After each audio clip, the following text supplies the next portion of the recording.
Podcast.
Oh, je suis désolée d'arriver si tard. Vous allez pouvoir me trouver une place? Ah, ça c'est pas facile. Attendez, mais c'est que les affaires passionnelles attirent la grande foule. Tenez, venez par là. Oh, je me consolerai jamais d'avoir manqué tout le début de l'audience. Dites-moi, c'est bien Rollin qui est au ministère public? Oui. Pardon, tenez, mettez-vous là. Là-bas, madame. Merci. Oui, c'est monsieur Rollin. Il n'est pas trop dur en général, mais depuis que je suis huissier, je l'ai vu demander la peine de mort 3 fois. Et l'obtenir. Mais aujourd'hui, avec une femme, vous savez... Si Irène Berrier est coupable... Mais enfin, a-t-elle tué son mari? Qu'est-ce qui s'est passé? Elle prétend toujours qu'il s'est tiré lui-même les 2 coups de revolver. Oh. Et puis un témoin a raconté qu'étant jeune homme déjà, monsieur Berrier avait voulu se suicider. Alors vous savez... Vraiment, il y a des doutes. Bon, je vous demande de m'excuser, madame, mais il faut que... Oh, je vous en prie, et merci encore. Non, de rien, madame.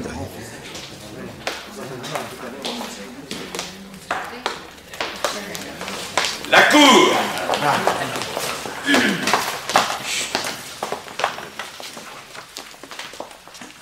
L'audience est reprise.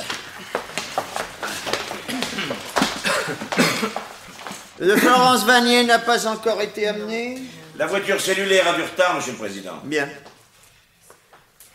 Alors introduisez le témoin, madame Martine Pironnet. Prenez à la barre, madame. Vous êtes madame Martine Pironnet? Votre âge? Je suis née le 14 septembre 1933, j'ai 30 ans. Domicile? À Saint-Germain-sur-Morin, route de Paris. Profession? Couturière. Vous jurez de parler sans haine et sans crainte de dire la vérité, toute la vérité. Levez la main droite et dites « je le jure ». Je le jure. Madame, vous êtes une amie de l'accusé? Oui, monsieur le président. J'aime Irène comme une sœur. Voulez-vous parler plus fort, madame, s'il vous plaît? Oui. Voulez-vous rapporter à la cour de façon précise ce qui s'est passé le dimanche 24 juin, quand vous avez vu arriver chez vous l'accusé, que vous n'attendiez pas, n'est-ce pas? Non, ce n'était pas prévu. Il était à peu près 7 heures du soir. Mais vous êtes bien certaine de l'heure? Oui, monsieur le président. J'étais allée me promener avec la petite Marie-Claire et nous venions de rentrer pour préparer le dîner. L'enfant était chez vous depuis la veille. Madame Berrier, vous l'avez amenée sans vous avertir. C'était fréquent. J'aime ma filleule comme si elle était ma fille. Et mon ami savait que j'étais toujours prête à la recevoir. Surtout depuis le retour de Frédéric chez lui. Vous n'avez donc pas été surprise? Non, pas du tout. Ce qui m'a étonnée le dimanche, c'est l'état dans lequel est arrivée Irène. Elle était bouleversée. Même la petite s'est rendue compte que quelque chose n'allait pas. Irène l'avait prise dans ses bras et elle répétait « ma pauvre petite chérie, ma pauvre petite ». Alors j'ai deviné que Frédéric avait encore dû lui faire une scène. Et j'ai envoyé Marie-Claire acheter du pain pour l'éloigner. Que vous a dit exactement, Madame Berrier? Je ne sais plus bien tous les mots exacts. Mais je me rappelle qu'elle m'a dit « ce qui devait arriver est arrivé ». Et moi j'ai compris d'abord que Frédéric l'avait quittée. Le plus pressé, ça m'a paru de la remonter, de lui faire boire quelque chose. Puis je lui disais qu'il vaudrait mieux qu'elle divorce. Il est curieux que vous n'ayez pas cherché tout de suite à en savoir davantage sur ce qui venait de se passer. Irène m'avait dit avoir eu une scène horrible avec son mari. Je n'osais pas insister pour ne pas la lui faire revivre, Monsieur le Président. Et c'est dans la nuit seulement que l'accusé vous a déclaré « Mon mari s'est tué ». J'étais inquiète, je ne pouvais pas dormir. Je l'entendais marcher sans arrêt dans la chambre au-dessus. Alors je me suis levée, je suis montée. Et elle m'a dit tout de suite « Frédéric s'est tué. Il s'est tiré un coup de revolver. » Vous avez dû être bouleversé. Affolée, oui. Je ne comprenais pas pourquoi Irène n'avait pas alerté la police, je voulais le faire. Et c'est à ce moment que... c'est à ce moment qu'elle m'a répondu « Non, ne fais rien parce que c'est moi qui l'ai tué. » Vous êtes absolument certaine de cela? Oui. Mais j'ai été tout de suite soulagée quand elle a ajouté en pleurant « C'est à cause de moi qu'il s'est tué. » Je n'ai pas eu assez de patience pour supporter ce qu'il était devenu. Non, c'est extrêmement important, madame, vous en avez conscience, j'en suis sûr. Ce sont les termes exacts dont s'est servi l'accusé. Je crois. Oui, Monsieur le Président. La défense. Une question, Monsieur le Président. Je voudrais savoir si le témoin rencontrait souvent Frédéric Berrier. Non, pas souvent. Déjà parce que j'habite assez loin. Et puis parce que je suis l'amie d'Irène, pas celle de Frédéric. Quelle était l'attitude de Monsieur Berrier à l'égard du témoin? Son attitude? Oui. Simplement cordiale? C'est-à-dire... J'aurais préféré garder ça pour moi. Aussitôt après la mort de mon mari, il y a 4 ans, Frédéric m'avait proposé une liaison. Proposition que vous avez refusée? Mais naturellement. Il est revenu à la charge plus tard, 1 mois seulement avant sa mort. Je lui ai fait la même réponse. Vous avait-il, lui, parlé de l'achat du revolver? Oui. Ce jour-là, précisément, après mon refus. Et il m'a dit en riant, à la bonne heure, vous êtes prudente, vous savez qu'Irène a acheté un revolver. Et si elle vise mieux que Florence Vanier, nous y passerions tous les deux. Je demande pardon, Monsieur le Président. Monsieur Berrier a bien dit « Irène a acheté un revolver ». Oui, maître. Vous ne devez pas vous adresser directement aux avocats. Et l'accusée, elle, vous en avait-elle parlé? Oui. Elle m'avait dit « Frédéric a tenu absolument à ce que j'achète un revolver. Je ne voulais pas, mais c'est plus prudent. » Je vous remercie, madame. Rien à ajouter? Messieurs, plus de questions? La Cour vous remercie, madame. Florence Vanier est-elle arrivée? Oh oui, Monsieur le Président. Bon, qu'on la conduise ici, alors. Je peux m'en aller, Monsieur le Président? Vous pouvez demeurer dans la salle, madame. Garde, accompagnez Florence Vanier jusqu'à la barre. Bien, vous vous appelez Florence Vanier et vous avez 40 ans. Vous n'avez pas à prêter serment. Étant actuellement en train de purger la peine de 20 années de réclusion criminelle à laquelle vous avez été condamné pour avoir tué la maîtresse de Frédéric Berrier et blessé M. Berrier lui-même. Vous ne pouvez être entendu qu'à titre de renseignement. Je ne sais rien sur cette affaire, Monsieur le Président. Je ne sais pas pourquoi on m'a fait venir. J'étais déjà détenue quand c'est arrivé. Voulez-vous nous parler de Frédéric Berrier? C'était un homme extraordinaire. Dans quel sens l'entendez-vous, madame? Pas comme les autres. Je l'aimais et j'étais très jalouse. J'avais toujours peur qu'il me quitte pour une autre. Je le questionnais. Nous disputions souvent parce qu'enfin, il ne pouvait pas s'empêcher de regarder toutes les femmes. Il me semblait que ça lui faisait plaisir de me faire de la peine. Il faut continuer, Monsieur le Président? Mais oui, si vous voyez quelque chose d'intéressant à ajouter. Oh, d'intéressant. Frédéric était bizarre. Tout le temps, il me demandait ce que je ferais s'il me trompait. Je n'en pouvais plus de l'entendre me répéter toujours la même question. Et que lui répondiez-vous? Le plus souvent, je ne lui répondais même pas. Mais à 2 ou 3 reprises, comme il revenait toujours à la charge, je lui ai dit que je le tuerais. Connaissiez-vous l'accusé? Non. Frédéric me parlait quelquefois de sa femme, rarement. Il ne voulait pas qu'elle apprenne mon existence, pour ne pas lui faire de peine.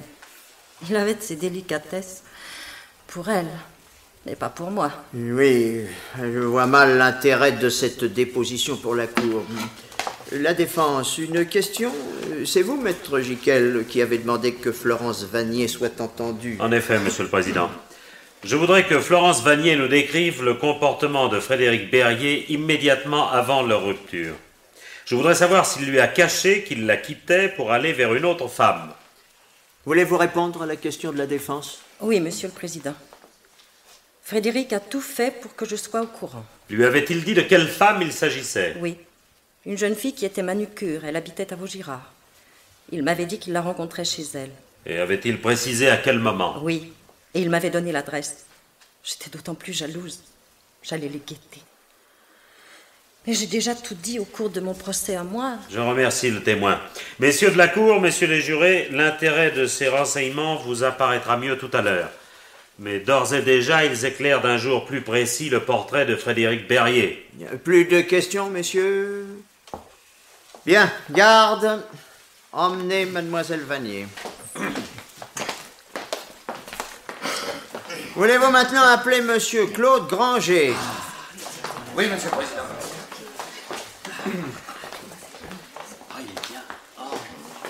Monsieur, vous vous appelez? Claude Granger, 29 ans. Profession? Antiquaire à Paris, 72 rue Balu, monsieur le président. Vous jurez de parler sans haine et sans crainte, de dire la vérité, toute la vérité, levez la main droite et dites « je le jure ». Je le jure. Vous êtes un cousin de l'accusé? Très éloigné, monsieur le président. Je l'ai perdu de vue au moment de son mariage. J'habitais encore à ce moment-là en province. Puis, lorsque j'ai appris par la presse la tentative d'assassinat dont Frédéric Berrier avait été victime, je me suis mis immédiatement à la disposition de ma cousine pour l'aider de mon mieux. Voulez-vous nous dire ce que vous savez? Rien sur la mort de Frédéric Berrier, évidemment, monsieur le président. Pourtant, monsieur, il s'est passé une chose assez troublante ce dimanche 24 juin. Quelqu'un vous a vu à Villerenne, à la villa même, vers 18h. Soit après la mort de monsieur Berrier et en principe en l'absence de sa femme. En effet, je suis allé là-bas en coup de vent à cette heure-là, je n'en ai pas fait mystère. Si, monsieur. Vous avez commencé par en faire mystère. Jusqu'à ce que vous appreniez qu'on vous y avait vu. Vous avez été reconnu par ce même voisin qui, vers 15h, se reposait au fond de son jardin et a entendu les 2 coups de feu qu'il a pris pour des pétards. À 18h, ce témoin promenait son chien dans la rue et il a remarqué votre voiture en stationnement devant la propriété. Voiture qu'il avait déjà vue à diverses reprises. La marque peu répandue en France l'avait frappé. C'est possible, monsieur le président. Il s'est rappelé avoir vu un homme sortir de la maison, au moment où il passait. Je le répète, vers 18h. Donc, vous étiez entré? Oui, puisque les portes étaient ouvertes. J'étais très surpris de ne voir personne. Vous avez donc dû monter jusqu'au premier? Oui, naturellement. Et en fait, c'est vous qui avez découvert le corps le premier. Et vous n'avez rien dit, rien fait. Vous êtes reparti chez vous. En effet. Votre réaction, ou plutôt votre manque de réaction, est pour le moins surprenant. Heureusement qu'on a pu vérifier votre emploi du temps à l'heure où Frédéric Berrier est mort. Votre présence sur les lieux pouvait vous compromettre gravement. Elle s'explique mal. Pourquoi êtes-vous allé chez votre cousine ce dimanche-là? Par hasard? Si on veut. Aviez-vous rencontré Madame Berrier ou communiqué avec elle? Non, je n'ai pas vu Madame Berrier ce jour-là. Seulement sa voiture. Sa voiture? Où l'avez-vous vue? J'étais sorti dans l'après-midi, je revenais chez moi à pied. À quelle heure? Environ 4h15, je pense. En arrivant à proximité de mon immeuble, j'ai reconnu la voiture qui démarrait. Une décapotable, avec Irène, avec Madame Berrier au volant. Je l'ai appelée, mais elle ne m'a pas entendu, naturellement. Alors vous vous êtes inquiété de cette visite? Inquiété? Non, pas vraiment, monsieur le président, il n'y avait aucune raison. Il lui arrivait de me dire bonjour en passant. J'ai attendu que s'écoule le temps nécessaire au trajet Paris-Villerenne, et puis à plusieurs reprises, j'ai essayé de lui téléphoner chez elle pour lui dire qu'elle m'avait manqué de peu. Il n'y avait personne. Enfin, vous vous êtes tout de même inquiété, puisque vous êtes accouru aussitôt. Non, je n'avais rien de particulier à faire. J'ai pris ma voiture et je suis allé jusque là-bas. Qu'avez-vous pensé en découvrant le corps de M. Berrier? J'étais bouleversé, naturellement. J'ai pensé à un suicide ou à une attaque de malfaiteurs. Et j'en ai déduit que Mme Berrier était venue chez moi chercher secours. Mais vous êtes retourné chez vous aussitôt? Mais oui, de crainte que nous nous manquions comme cela indéfiniment. Je l'ai attendue, persuadé qu'elle allait revenir ou me téléphoner. Je n'osais plus bouger. Je l'ai attendue ainsi toute la nuit et c'est au matin que j'ai tout appris par un coup de fil de Mme Perronnet. Mais l'accusé vous avait écrit ce jour-là? On me l'a appris à l'enquête. Je n'ai pas reçu la lettre. Mais évidemment, puisqu'elle a été trouvée avec son enveloppe timbrée dans un sous-main appartenant à Mme Berrier. Elle était datée du matin. L'accusée a prétendu avoir eu l'intention de la poster dans la soirée et puis l'avoir complètement oubliée lorsqu'elle a quitté la maison précipitamment après le drame. Usant de mon pouvoir discrétionnaire, je vous donne lecture de cette lettre. La voici. Je vous demande, monsieur, d'être très attentif. Oui, monsieur le Président. Mon cher Claude, je n'en peux plus. Il n'y a qu'à toi que je puisse me confier totalement. À toi qui sais toute ma vie. Je suis arrivé au bout de mon courage. Voilà le moment où la moindre goutte d'eau, je le sens, fera déborder le vase. Et Frédéric fait tout ce qu'il peut pour me mettre hors de moi. Je te le répète, je n'en peux plus. Hier, sans réfléchir, j'ai conduit Marie-Claire chez Martine pour être plus libre. Libre de quoi, je l'ignore moi-même. Car maintenant, au contraire, je voudrais avoir ma petite fille près de moi comme si sa présence devait me protéger. Tu vois, je ne sais plus ce que je veux ni où j'en suis. Si Frédéric va trop loin, je me sens capable de tout. Et toi, tu sais ce que cela signifie. C'est un soulagement pour moi de pouvoir t'écrire, à toi si compréhensif et si bon. Bien que l'année dernière ait été pénible pour moi, j'en viens à regretter ce temps-là. Au moins, quand Frédéric était à la clinique, nous pouvions passer ensemble de bonnes heures librement. Mais je m'arrête, mon cher Claude. Si je m'attendris sur moi, ce sera la crise de larmes. Je t'assure que je pleure plus souvent qu'à mon tour. Oui, vraiment, ils ont raison, ceux qui disent que la vie ne vaut pas la peine d'être vécue. Pardonne-moi de te faire partager ma peine. Pense à moi très fort. J'en ai besoin. Je t'embrasse, Irène. Monsieur Granger, qu'auriez-vous pensé si vous aviez reçu cette lettre? Je n'aurais certainement pas été surpris, monsieur le Président. J'estimais que la situation ne pouvait s'éterniser. Connaissiez-vous Frédéric Berrier? Très peu. Depuis sa convalescence, je l'avais vu 2 ou 3 fois. Il me paraissait déplaisant. Et puis, il avait été injurieux à mon égard au sujet de mes relations avec Madame Berrier. Je ne tenais pas à le fréquenter. D'après cette lettre, vous savez, vous, paraît-il, ce que signifie « je me sens capable de tout ». C'est-à-dire, selon vous? C'est-à-dire qu'Irène était capable de s'enfuir avec sa fille. Elle me l'avait dit. De s'enfuir où? Je l'ignore. De se réfugier chez vous, peut-être? Peut-être.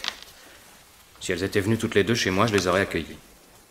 Si vous aviez reçu cette lettre, en lisant capable de tout, vous n'auriez vraiment pas craint que Madame Berrier veuille dire par là capable de tuer Frédéric? Non, certainement pas, monsieur le Président. Monsieur, n'avez-vous jamais proposé à l'accusée de l'épouser si un jour elle était ou se rendait libre? Non, monsieur l'avocat général, jamais. Et cela en dépit de mon affection pour elle. Je me rends parfaitement compte que ma présence est compromettante pour Madame Berrier. Il est toujours très difficile, messieurs, de prouver que l'on n'est pas l'amant d'une femme. Surtout d'une femme que l'on voit presque tous les jours pendant près d'1 an. Cependant, j'affirme n'avoir jamais été l'amant de Madame Berrier, et j'ose même ajouter ceci. Je me permets... Enfin, je n'admets pas que l'on puisse mettre ma parole en doute. La partie civile, une question? Il n'en reste pas moins vrai qu'après la mort de son mari, Irène Berrier s'est précipitée chez le témoin, et qu'elle n'est allée chez son amie Madame Perronnet que pour avoir trouvé porte close chez son cousin. Son cousin, à qui elle avait écrit le matin même une lettre pleine d'abandon. Son cousin sur le qui-vive et craignant le pire, probablement. Tellement même qu'il accourt à Villerène à la moindre alerte. La défense, maître Giquel? J'attire l'attention de la Cour et de messieurs les jurés sur ceci. Une femme qui médite un crime ne laisse pas derrière elle une lettre qui peut la compromettre et compromettre le destinataire. Alors, voyons, Cette lettre prouve au moins qu'il n'y a eu aucun calcul de la part de Madame Berrier. À moins que ce ne soit une suprême habileté. Irène Berrier, vous avez omis de nous dire vous-même que vous vous étiez rendu à Paris avant d'aller à Saint-Germain. Encore une de ces choses que vous aviez oubliées, probablement. Je n'en ai pas parlé. Je ne sais plus. Madame Berrier, que je sache, n'a jamais prétendu ne pas être passée par Paris. Mais elle n'a pas dit non plus qu'elle y était allée, maître. Les vérités sous-entendues sont trop subtiles pour moi. Je veux la vraie vérité, au lieu de celle que l'accusé s'est fabriquée. Oh, de toute façon, vous vous refusez de la croire, alors? Plus de questions, messieurs? Non? La Cour vous remercie. Je voudrais ajouter encore un mot, Monsieur le Président. Mais je vous en prie. Voici. J'ai parlé de mon affection pour Madame Berrier. Je l'estime aussi pour son courage et sa patience. Sachant ce qu'elle a enduré auprès de son mari, si elle avait tiré elle-même sur lui ces 2 coups de revolver, je ne lui enlèverais pas pour autant mon estime et mon affection. Et si elle l'avait fait, messieurs, je la supplierais de le dire. Parce que je suis certain que, comme moi, vous comprendriez son geste. Moi, je n'en peux plus, je n'en peux plus. Claude, ça, c'est trop. Qu'on me laisse, qu'on en finisse, je n'en peux plus, c'est moi. C'est moi qui ai tiré. J'ai tué mon mari. Madame, voilà un aveu tardif. Mais... Je ne pouvais pas le dire, c'était impossible. Voulez-vous nous préciser alors exactement en quoi vous avez menti? Tout ce que j'ai dit est vrai. Sauf ça. Après avoir pris le revolver, je ne l'ai pas reposé sur le secrétaire. Je ne suis pas descendue au rez-de-chaussée. Je ne sais plus comment les choses sont passées. Frédéric m'avait mise hors de moi. Il continuait à me dire des choses terribles. Il se moquait de moi, de mon amour, de mes lettres. Il a fait 3 pas en avant. Oui, il est venu au-devant de moi en criant et j'ai tiré vers sa poitrine. Sans viser vraiment, j'ai tiré 2 fois. Il est tombé. Voilà, c'est tout. Ah, et vous l'avez touché, secoué? Oui, c'est vrai. Ma main a glissé un peu sur sa chemise et s'est tachée de sang. C'est vrai. Tout le reste est vrai. Vous aviez reposé l'arme sur le rabat du secrétaire? Oui. Vous êtes alors descendu comme une folle dans la cuisine? Oui. Vous avez bu de l'eau? Oui. Et puis vous êtes remonté et la vue du revolver sur le rabat du secrétaire vous a dégrisé. Froidement, vous avez médité de maquiller votre crime en suicide. Oui, mais pas froidement. Enfin, ça ne fait rien, qu'on en finisse. Vous avez posé l'arme à côté de la main de votre mari. Oui, c'est ça. Vous êtes allé dans la salle de bain, vous lavez les mains, lavez cette tache de sang qui avait déjà signé votre forfait sans que vous vous en rendiez compte. Oui, je ne me rendais pas compte. Et vous avez pris la fuite, courageusement. Oui, je suis partie. Vous n'aviez pas mis Monsieur Claude Granger au courant de votre projet criminel? Il n'est pas accouru pour voir? Non. Non, puisqu'il n'y avait pas de projet. Oh, je vous en prie. Pour le reste, j'ai dit la vérité. La défense? Eh bien, vous l'avez toute entière, cette vérité que vous réclamiez, maître Bois-Guérin. Et de vous acharner encore. Que voulez-vous de plus? Je vous en prie. Voilà, c'est tout. J'ai tout dit. Je voudrais qu'on me laisse maintenant. J'ai tout dit. Je ne dirai plus rien. S'il vous plaît, un peu de silence! Vous êtes certaine, madame, de n'avoir rien à ajouter? Je ne dirai plus rien. Pas d'autres questions à poser, messieurs? Bien. La Cour vous remercie, monsieur Claude Granger. Vous pouvez demeurer dans la salle. Garde, faites retirer l'accusé. L'audience est suspendue.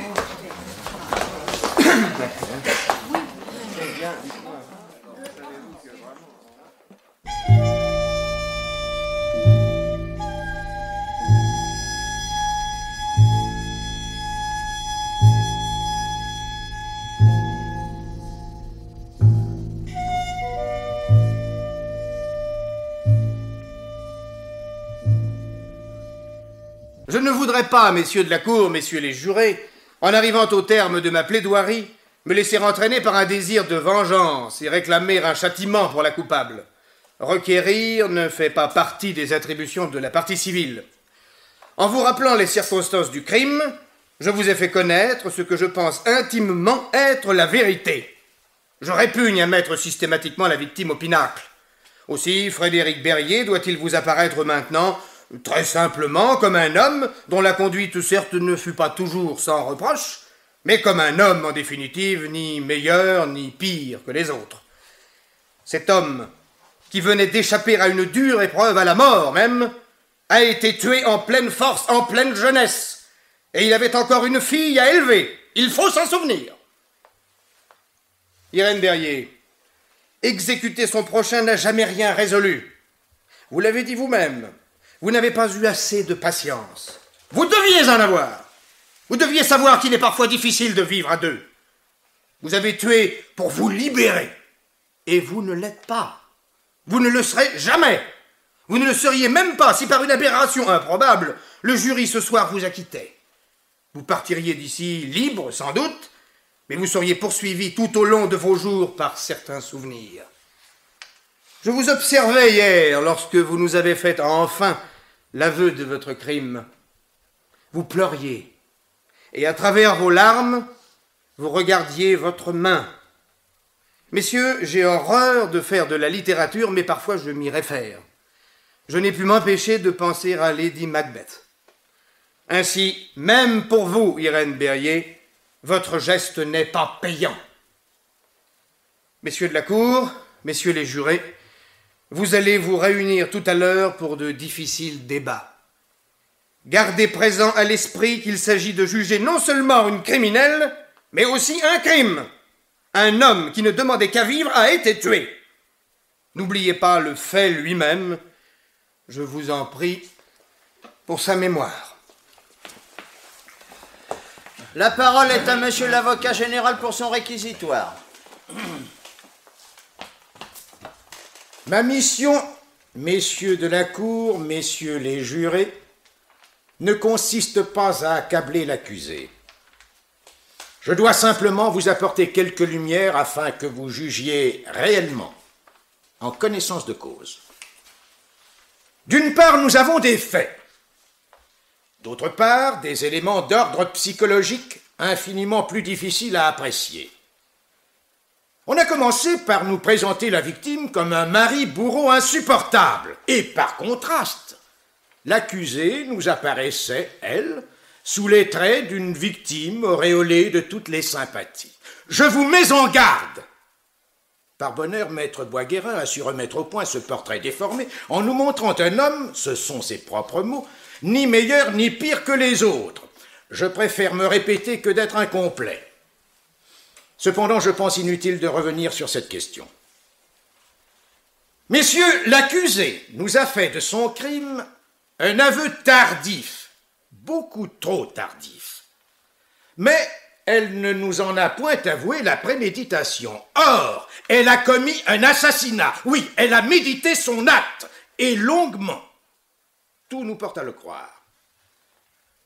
Frédéric Berrier a l'impression que sa femme veut se débarrasser de lui. Il l'a dit, il l'a répété. J'ai là une lettre qu'il écrivit à son frère en mai 62. Je vous lis le passage où il exprime ses craintes. « Je suis certain, écrit-il, qu'Irène, tout au fond, m'en veut toujours. J'étais prêt à mener une existence sans histoire, mais elle m'exaspère. Alors tant pis. Au moins qu'elle soit jalouse pour quelque chose. Elle doit préparer en secret un moyen de se venger. » Ce n'est, messieurs, qu'un témoignage de plus. Donc j'imagine mal Frédéric Berrier, hanté par cette crainte et poussant sa femme à acheter une arme. Et même si cette crainte ne lui est venue qu'après l'achat du revolver décidé par lui, comme maître Giquel le suggérait, eh bien, que ne l'a-t-il caché ou jeté? Crainte de paraître avoir peur. Oh, allons. Entre la crainte d'être tué et celle de passer pour pusillanime, on choisit sans hésiter. La vérité, c'est que Frédéric Berrier n'a jamais proposé à sa femme d'acheter un revolver. Nous l'aurions peut-être entendu de la bouche même de l'accusé hier, sans l'intervention de son avocat. Intervention que je déplore à nouveau, maître. Permettez-moi de vous le faire remarquer, car enfin... Monsieur l'avocat général, puisque vous me prenez à partie, je vous réponds.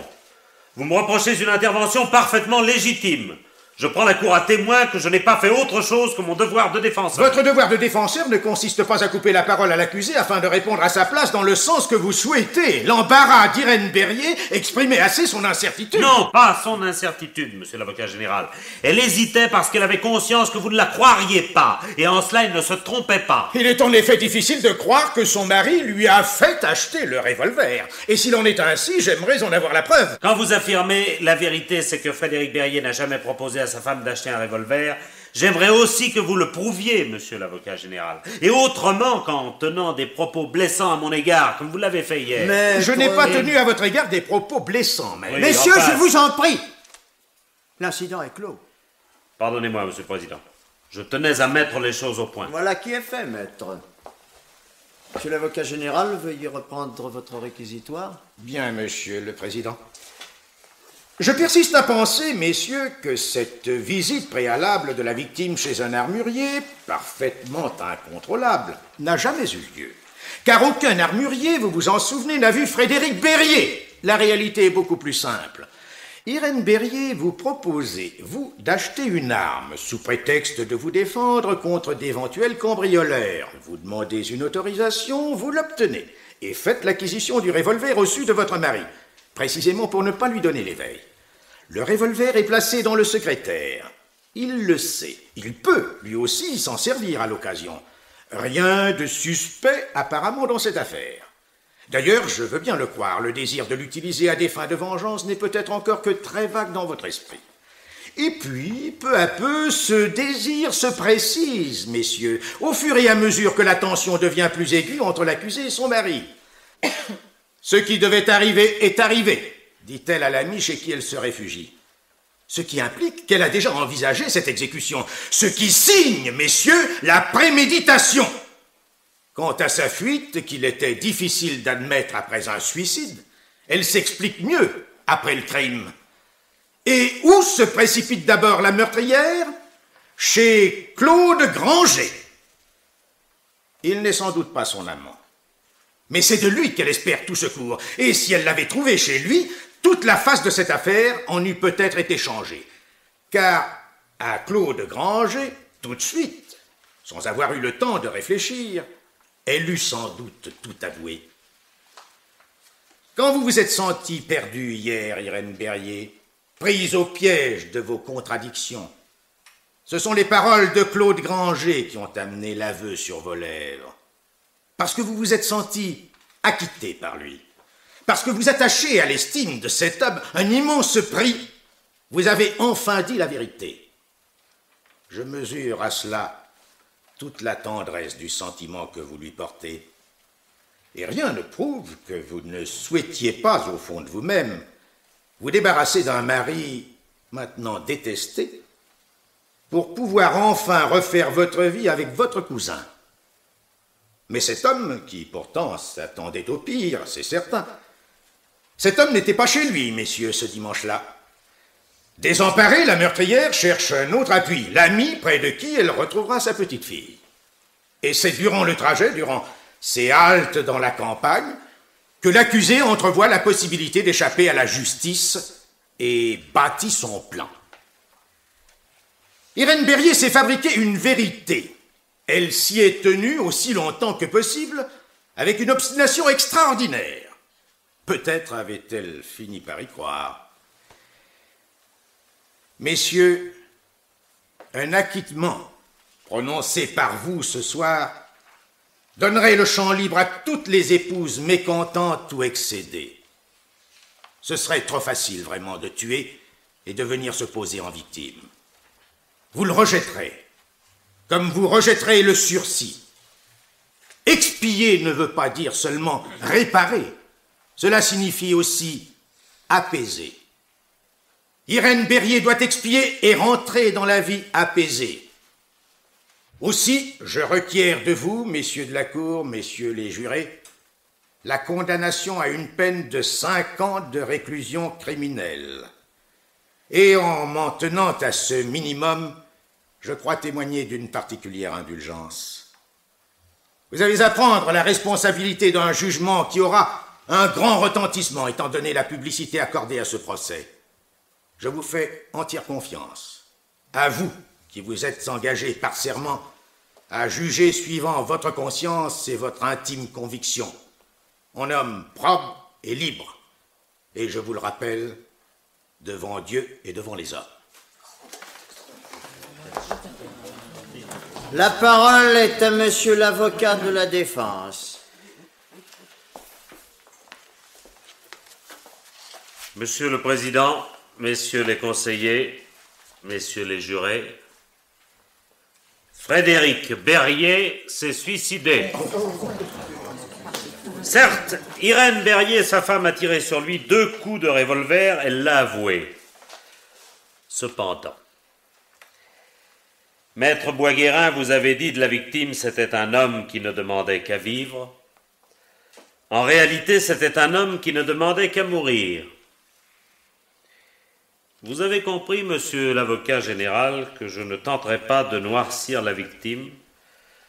Mon désir est au contraire de l'expliquer.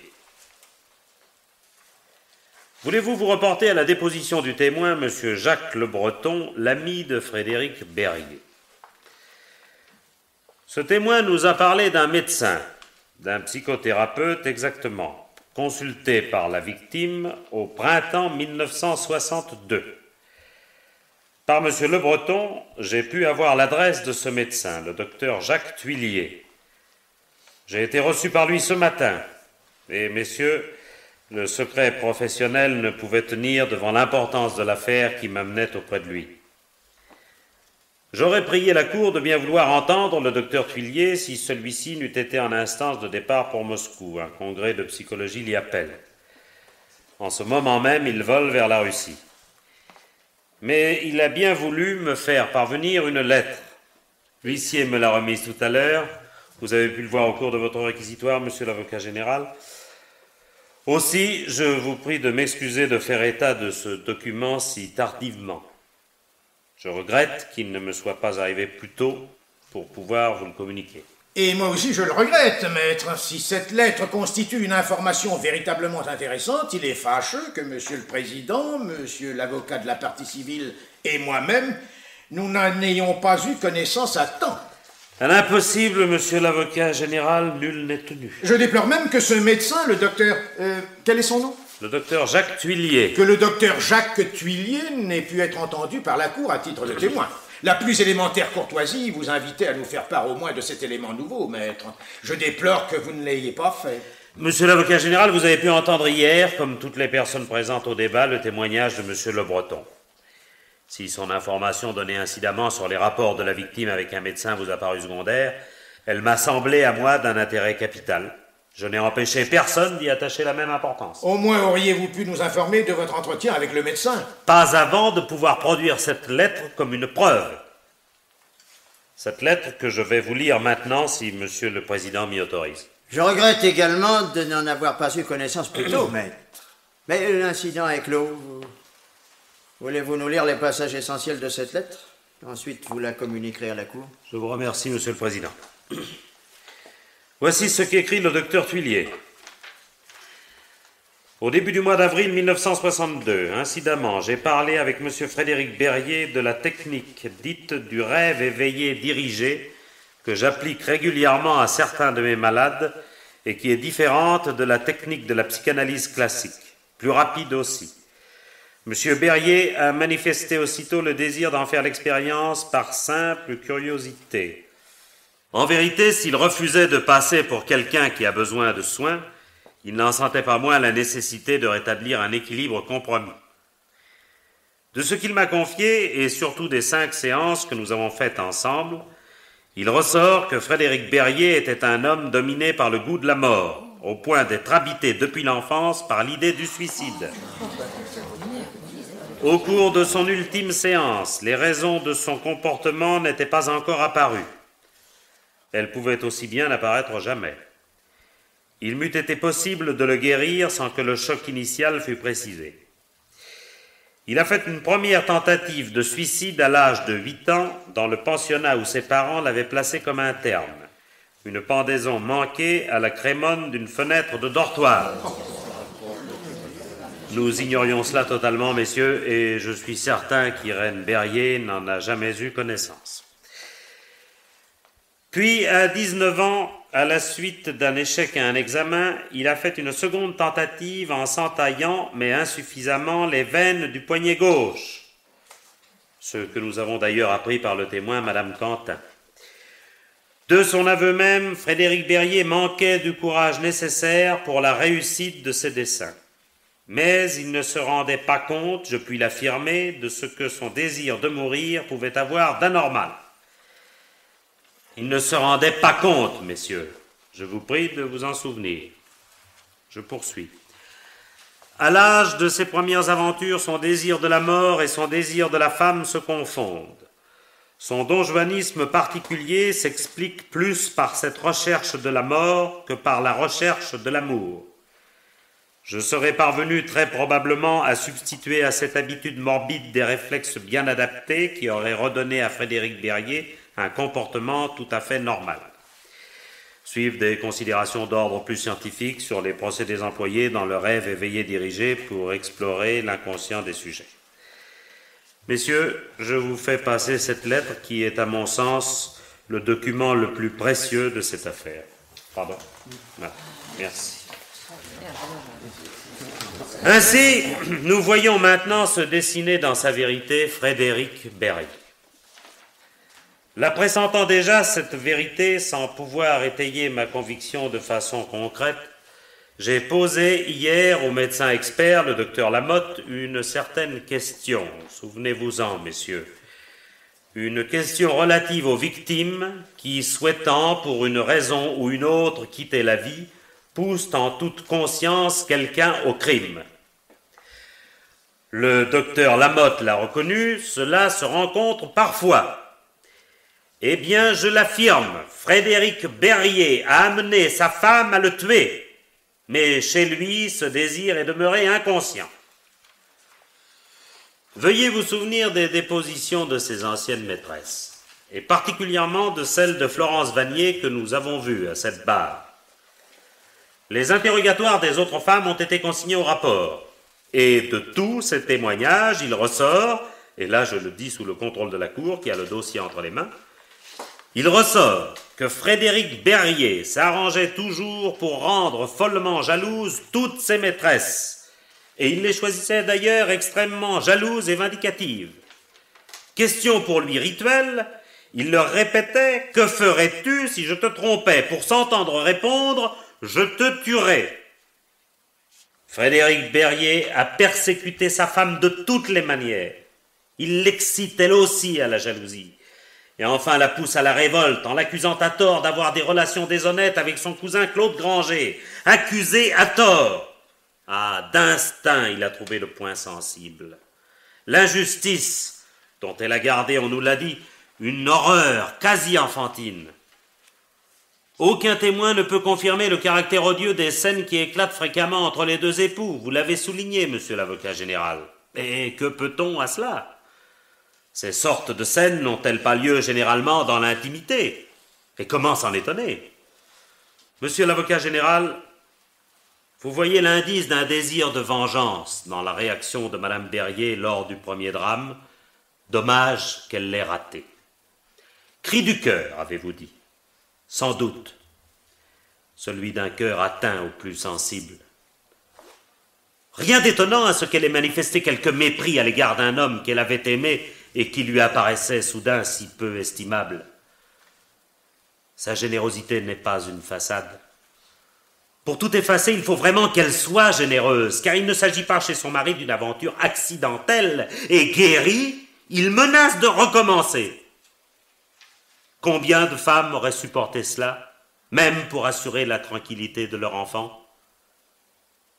Eh bien, Irène Berrier, elle, supporte tout. Et pendant 1 an, elle s'appuie sur l'amitié désintéressée de son seul parent, Claude Granger.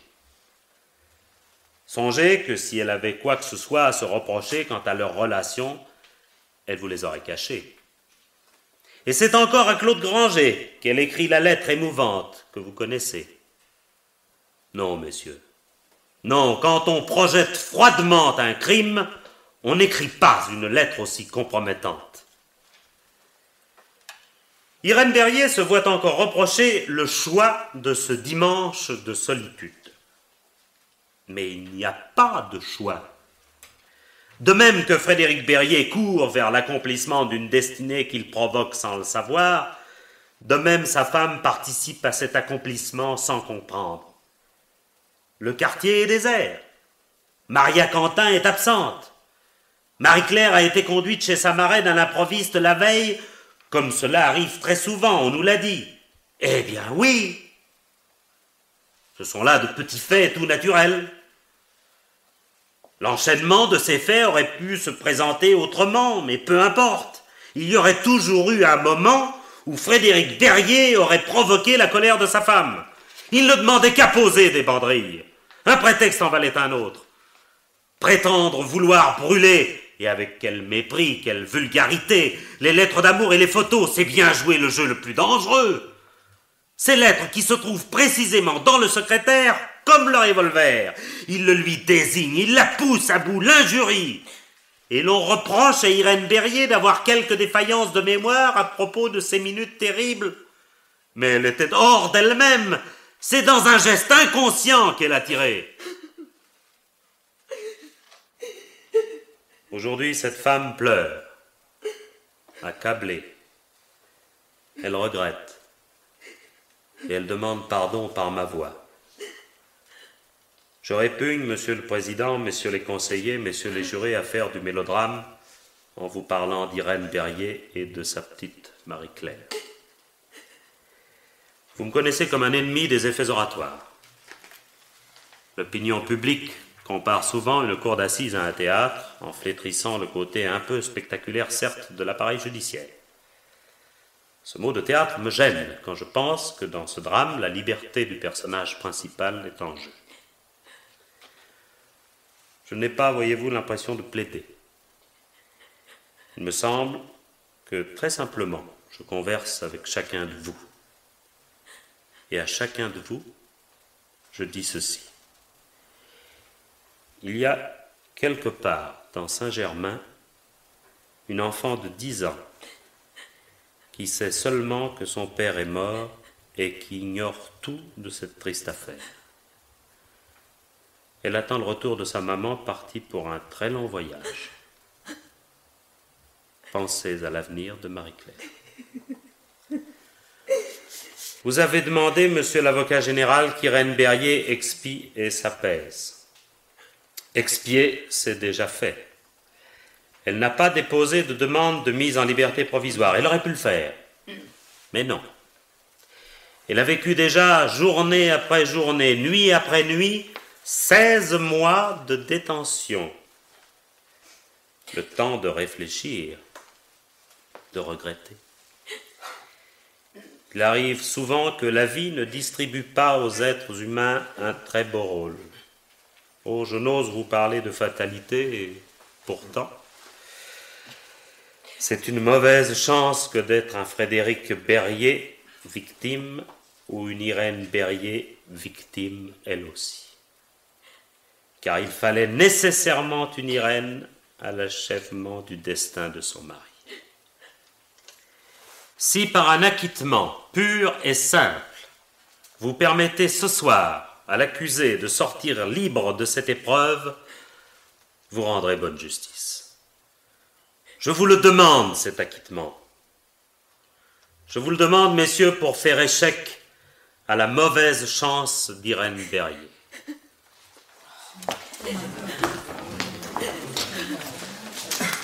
Accusé, levez-vous.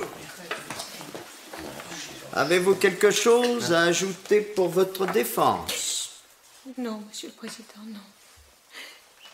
Je regrette ce que j'ai fait. Non, je n'ai rien à ajouter. Je déclare les débats terminés. La Cour va se retirer pour délibérer. Mesdames, Messieurs les jurés, voici les questions auxquelles vous aurez à répondre. L'accusée est-elle coupable d'avoir, le 24 juin 1962, à Villereine, volontairement donné la mort à son mari, Frédéric Berrier? A-t-elle agi avec préméditation? Existe-t-il des circonstances atténuantes en faveur de l'accusé? Je vous donne lecture de l'instruction suivante. La loi ne demande pas compte aux juges des moyens par lesquels ils se sont convaincus. Elle ne leur prescrit pas de règles desquelles ils doivent faire dépendre particulièrement la plénitude et la suffisance d'une preuve. Elle leur prescrit de s'interroger eux-mêmes dans le silence et le recueillement et de chercher dans la sincérité de leur conscience quelle impression ont faite sur leur raison les preuves apportées contre l'accusé et les moyens de sa défense. La loi ne leur fait que cette seule question, qui renferme toute la mesure de leur devoir. Avez-vous une intime conviction? Garde, faites retirer l'accusé. L'audience est suspendue.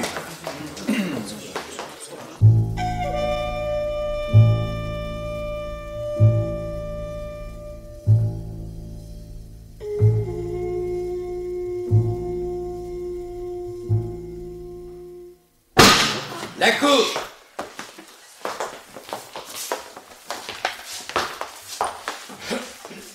L'audience est reprise. Accusé, levez-vous. Je vous donne la lecture du verdict. Voici les réponses faites aux questions posées et l'arrêt délibéré en commun. Oui à la première question à la majorité de 8 voix au moins. Non à la deuxième question. Oui à la troisième question. Vu les réponses, et vu les articles 295, 304, 463 et 40 du Code pénal, la Cour d'assises condamne l'accusé Berrier Irène, née Lemoine, à la peine de 5 ans d'emprisonnement avec le bénéfice du sursis. Je vous rappelle ce qu'est le sursis.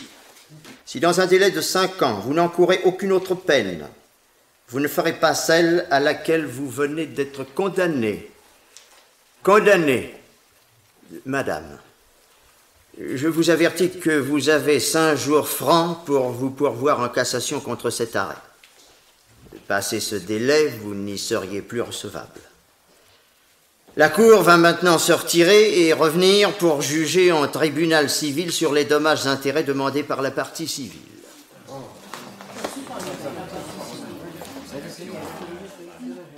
Oh, maître, merci, je ne sais pas comment vous dire. Mais je vous en prie, chère madame.